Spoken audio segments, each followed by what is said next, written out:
Welcome back to BoreDraw, and today we're going to be talking all things Brighton and their preparation for the upcoming 23-24 Premier League season. Brighton, wow. Seagulls. They just seem to get better and better every season. They lost Graham Potter at the beginning of last season to Chelsea. And somehow... He's actually still floating around the managerial void. How has he not been picked up?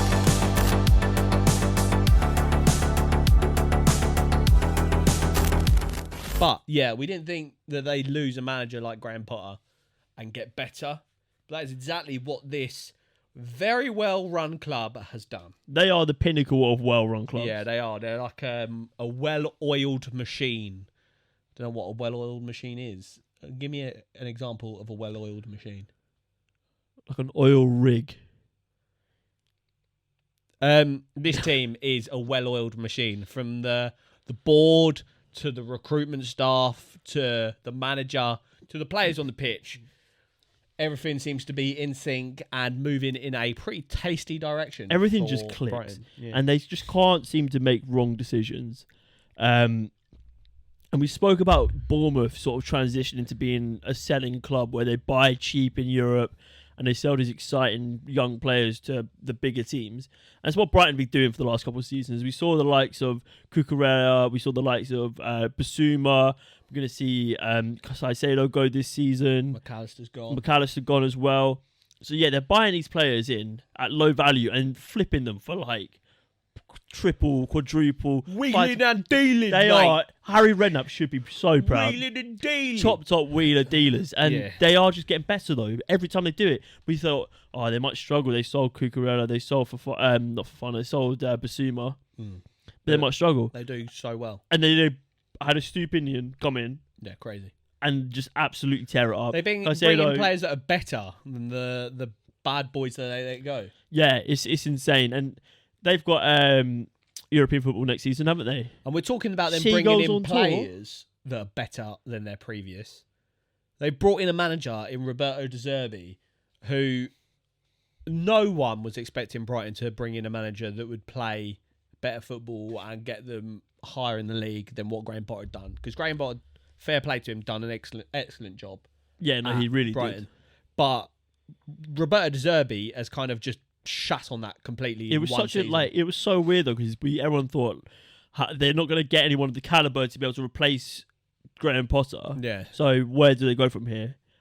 And they've got it correct, and it's correct decision after correct decision again and again. Mad. It's testament to how much time and energy and effort they put into their evaluation of not just the players that they sign, but the staff and the people around the club. So hats off to Brighton. Yeah, I like what they're doing a lot. I like De Zerbi as an appointment. I think he plays very exciting football. We heard Pep during the season say that nobody has kind of changed the way Premier League football is being played since him, like Roberto De Zerbi has done. He's come in, he's playing this kind of very brave, lackadaisical defensive play that suckers in the opposition, and then you go fucking straight through the thirds. And Pep's got like a lot of like his trailblazers in, not like directly linked, but like Arteta, obviously the main one. But then someone like Postecoglou as well, he speaks very highly about Big Roberto Vincent. De Zerbi, Vincent Kompany. So like Pep's boys coming in to take over. It's going to be crazy. But Roberto De Zerbi, for me, plays one of the best brands of football in the Premier League. He's got Brighton into European football. He's got players that fucking no one's heard of before they play for Brighton, absolutely cooking. No one had heard of Matoma. No one had heard of Mac Allister. No one had heard of Caicedo or Stupinen. These players, they come to Brighton and they know, like we were saying, what we think bloody Bournemouth lost Trossard halfway through the season. Their best player, goals and assists up the wazoo, but they didn't hit them at all because the system's crazy. The system is so good, and that's what. So like when Potter left, the worry was, these players are clearly, he has a system. They're systemic players. Yeah. How do you replace that without sort of bringing in someone who can't play that same system? Yeah. But they brought in someone who plays the same sort of like systemic football, but better and more effective. Like the whole issue with Graham Potter was they were XG like outliers. They would generate so many chances they couldn't finish. And then under De Zerbi, they were smashing like 6 and 7s past people. It was mental, absolutely mental. Just gonna let that one marinate a little bit. I think they play, like you said, the crazy football, and I think that is testament to their recruitment. Their recruitment's so good. Shall we talk about their recruitment this summer? Let's talk about their transfers.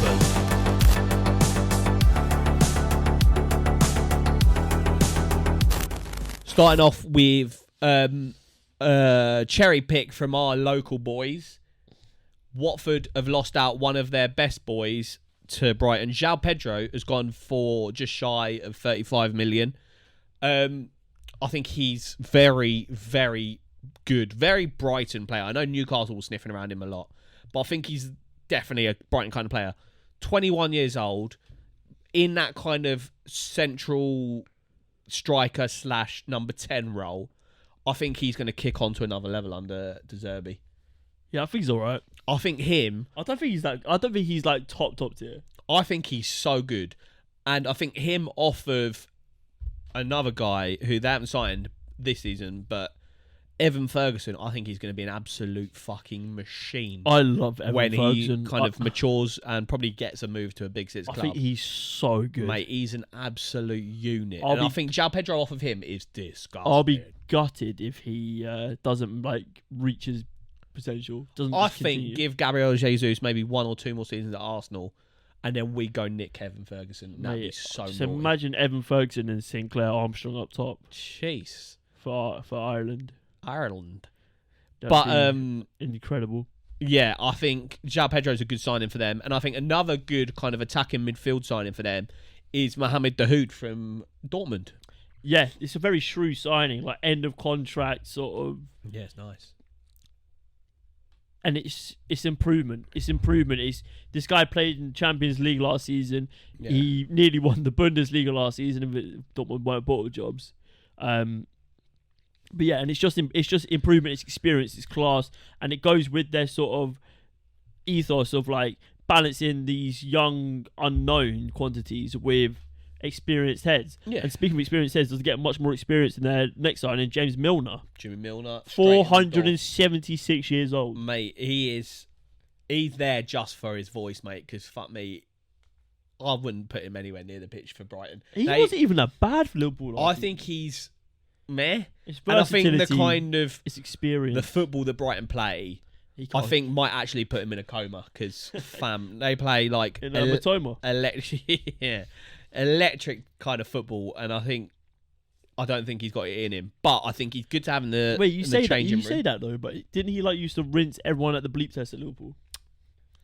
That's like fucking. You could get Mo Farah in. He'd do the bleep test. He's not gonna win the Champions League. Yeah, but you just said he's gonna end up in a coma because of all the running. Not all the running. Because like the technical excitement. Oh, the technicality of it. He hasn't got rondos on the spin. I don't know, man. He'd probably fuck us up. Oh, he'd fuck me up. But I don't know. I don't think he's the guy, but he's good to have in the old changing room. But I think Dahoud, I think João Pedro, they're technically exciting players. I think the worry will be if they lose Caicedo, which is looking likely. You need someone to kind of slot in that kind of defensive work. Because Caicedo, up there with one of the best players I've ever seen do like DM work in the world. He's a dog. He's so unbelievable. He got that dog. When I was at the FA Cup semi-final against Man United, he was handed away the best player on the pitch. He was unreal. Another massive loss for them though is Levi Colwill. Yes. So Chelsea are refusing to free the man, and I think he wants to go back to Brighton. And fucking now you got some of the big dons sniffing as well. I think Liverpool and Spurs are sniffing around him. It's unfortunate. Which is sad. It's unfortunate. If it's Liverpool, that's kind of long for everyone. And if it's Spurs, that's long for Levi Colwill. Yeah. So just go back to Brighton, bro. Yeah. Brighton is where you should be right now. But yeah, it's an interesting one. Like, not many people are sniffing around Estepinian. Which is quite fortunate. Maybe they're scared of the Cucurella effect. But yeah, and so that's my favourite thing. Whenever Cucurella comes on the pod, we have not him personally. Whenever he's if mentioned, he comes on the club, we dress up a we actually have to do the song. Maybe we do like a BoreDraw clown school and we get we send invites out to Cucurella, Mags. Poor guy. He's probably a lovely guy. Yeah, he probably is, man. Should be better at football. Oh. But yeah, it's interesting. Karen Matoma obviously had a really exciting spell last season. I would like to see the consistency. Consistency is king. But I think he's an exciting player. There was obviously a lot of hype about him. A lot of people writing shit articles about his PhD in dribbling. Yeah. The game I go back to is when he had Trent on toast. That was probably one of his best games. Yeah. But yeah, he's really exciting. Pascal Grosch as well, really good player. In CISO. Yeah. And CISO got Billy goals. Gilmore. Yeah, I was going to talk about Billy Gilmore. Let's move on to their expected lineup. Let's do it.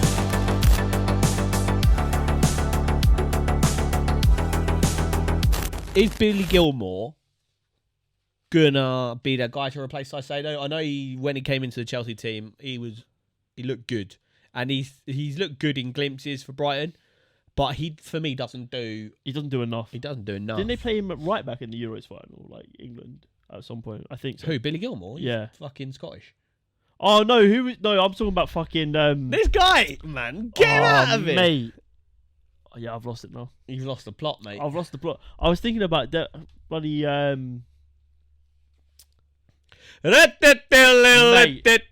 pissed me off. Carry on talking, we need to find out. Okay, so Brighton, they're going to line up with... So they signed a goalkeeper this summer, Bart, who they did a little Simpsons announcement, which was a bit cringe, but we'll allow it. But I don't know if they're going to keep Jason Steele, still in goal, or if they're going to play this new Bart Don. I think I can see Sanchez on his way out. And then I don't mind Webster, you know. Lewis Dunk just signed a new contract, so he's sticking around. And Dunk and Webster isn't a bad duo, but you want someone like Levi Colwill because there's not many young, better ball players at centre-back than Levi Colwill. You're talking maybe... I saw a tweet the other day. It was like, rank these four centre-backs. It was Saliba, Levi Colwill, Mark Gahey, and someone else and Fofana from Chelsea. Yeah. And I said it's Saliba, Colwill, and then a pretty significant gap, and then it's Gahey and Fofana. I think Saliba and Levi Colwill, maybe with I don't know, like Arujo for Barcelona, and maybe like James Garner. So we're talking Everton. Yeah, no, I lost it, mate. He's lost the plot, mate. But yeah, maybe with who's I talking about? You've sent me West here. But yeah, I think Saliba and Levi Colwill are probably two of the best ball-playing young centre-backs in the world. And so if Brighton can get Colwill back, happy days. If not, you play Duncan Webster, but they need someone. I don't think either of them are good enough ball players compared to Levi Colwill. So maybe that is a sticking point for De Zerbi, that he needs a better ball-playing centre-back to do his style of play, which is very much sucker the opposition in and then play around them. And then also we're talking about deeper midfield. They play Pascal Grosch, who's very underrated in my opinion. Gets a lot of goals and assists. He's like good 30 output. years old. Yeah, good output. For quite a deep line player. Billy Gilmore, I don't know if he's that guy, but maybe. Number 10, you've got rotation between Enciso, Buonanotte, João Pedro. The wings, I'm very happy with the wing positions. Solly March and Matoma, that's nice. Yeah, Solly March sort of like revitalised his career last season, didn't he? He did. I'm a big fan of Solly March now. I was impartial on him. And then up top, Danny Welbeck and Evan Ferguson is pretty juicy. Yeah. I think if I'm Brighton, I'm maybe looking at bringing someone in who we could look at replacing Evan Ferguson when he undoubtedly leaves for greener pastures. But yeah, thank you very much for watching, guys. Let us know down below what you think of Brighton's prospects in the upcoming 23-24 season. Let us know if Luke's ever had a bigger howler than this episode. Yeah, it was bad. It was bad. It is what it is. Too many beers. What can I say? Thank you very much for watching, guys. If you want more howlers like that, remember to subscribe. It's been BoreDraw, and it's live.